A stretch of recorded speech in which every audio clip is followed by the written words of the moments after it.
வணக்கம் வணக்கம் வணக்கம் உறவுகளே. இன்றைக்கி ஒரு சத்தான ஸ்நாக்ஸ் தான் பார்க்க போகிறோம். இனிப்பு உளுத்து போண்டா தான் செய்ய போகிறோம். நான் ஆல்ரெடி மாவு வெல்லம் பாகு எடுத்து நான் கரைச்சி வச்சுருக்கேன் ரெடி பண்ணி. இப்போ நம்ம இதில் என்ன சேர்க்க போகிறோம்னா தேங்காய்,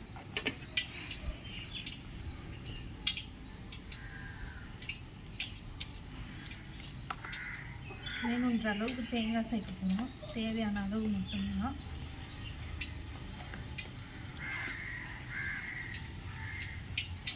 வெல்லம் தான் போட்டு செய்யணும். சர்க்கரை அந்த அளவுக்கு நல்லா இருக்காது டேஸ்ட்டு.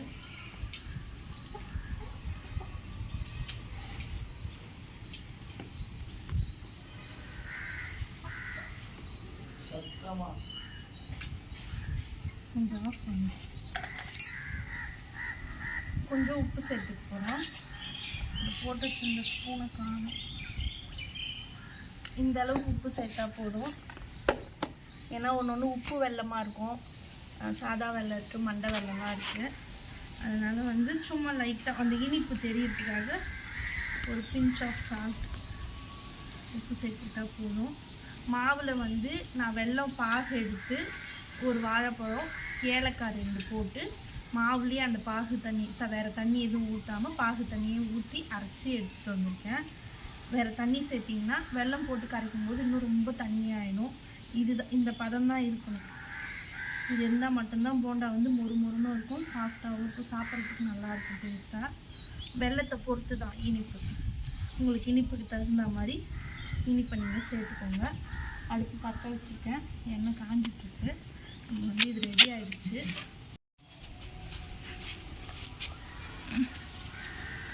எல்லாம் எண்ணெய் காஞ்சிருச்சு. எல்லாம் ரெடி பண்ணி போட்டு 10 நிமிஷம் ஊறிடுச்சு. மாவு இந்த பதம் தான் இருக்கணும். அப்போ தான் வெளியே கொஞ்சம் மொறு மொறுன்னு உள்ள நல்லா சாஃப்டாகவும் இருக்கும். இது எந்த விதத்தில் சத்தான உணவுனா பொம்பளை பிள்ளைங்களாகட்டும் ஆம்பளை பிள்ளைங்களாகட்டும் ரெண்டுத்துக்குமே இடுப்புக்கு ரொம்ப நல்லது. உளுத்தம் பருப்பு, கருப்பு உளுந்து கிடைச்சாலும் அதில் செஞ்சுக்கலாம். எனக்கு அது கிடைக்கல, அதனால நான் வெள்ளை உளுந்து தான், நாட்டு உளுந்து தான் இது, அதில் தான் செஞ்சுருக்கேன். ஒரு 1 மணி நேரத்துக்கு முன்னாடி ஊற வச்சு அரைச்சிட்டு வெல்லம் பாகு எடுத்துகிட்டு ஒரு வாழைப்பழம், ஏலக்காய் போட்டு வெல்லம் பாகு எடுத்து அந்த வெள்ளை தண்ணியை ஊற்றி அரைச்சிங்கன்னா இந்த மாதிரி பழத்துக்கு வந்துடும். அதுக்கப்புறம் துருவின தேங்காய், ஒரு பிஞ்சு சால்ட்டு, வேணும்னா சோடா மாவு போட்டுக்கலாம். ஏன்னா வாழைப்பழம்லாம் சேர்த்துருக்கிறதுனால உளுந்து மாவு எப்பவுமே சாஃப்டாக தான் இருக்கும். எந்த அளவுக்கு இருக்குதோ அந்த அளவுக்கு நல்லாயிருக்கும். எண்ணெய் காஞ்சிடுச்சு, நம்ம எண்ணெய் போட்டு எடுத்துக்கலாம். நிறையவும் போடக்கூடாது, ஒரு 5, 6 அது மாதிரி போட்டு தான் எடுப்பீங்க. நிறைய போட்டிங்கன்னா ஒன்றோட ஒன்று ஒட்டிக்கும், சரியாக வேகாது. அதனால் நல்லா தண்ணியில் கை எப்படி நினச்சிட்டு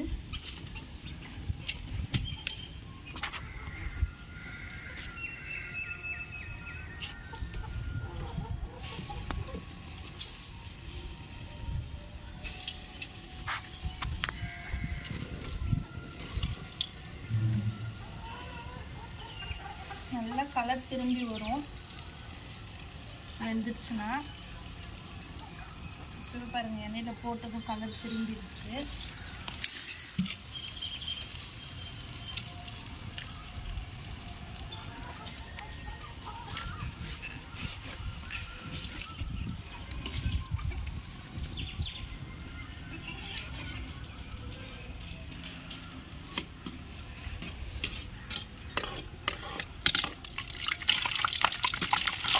வேணும்னா வாழைப்பழம் சேர்த்துக்கலாம், வேணான்னா விட்டுடலாம்.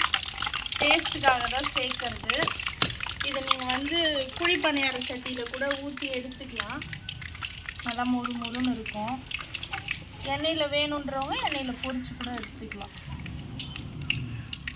கருப்பட்டி வெல்லம் சேர்த்துருக்கிறதுனால பாருங்கள் கருப்பாகுது, அதுக்காக வெந்துருச்சுன்னு அர்த்தம் இல்லை.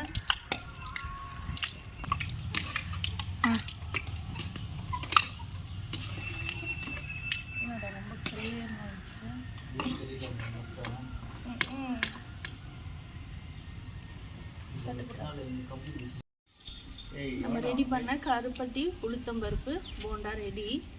பாருங்கள், நல்லா மொறு மொறுன்னு இருக்குது. இது கலர் கருப்பட்டி போட்டதுனால கலர் அந்த மாதிரி இருக்குது, மற்றபடி வேறு ஒன்றும் இல்லை.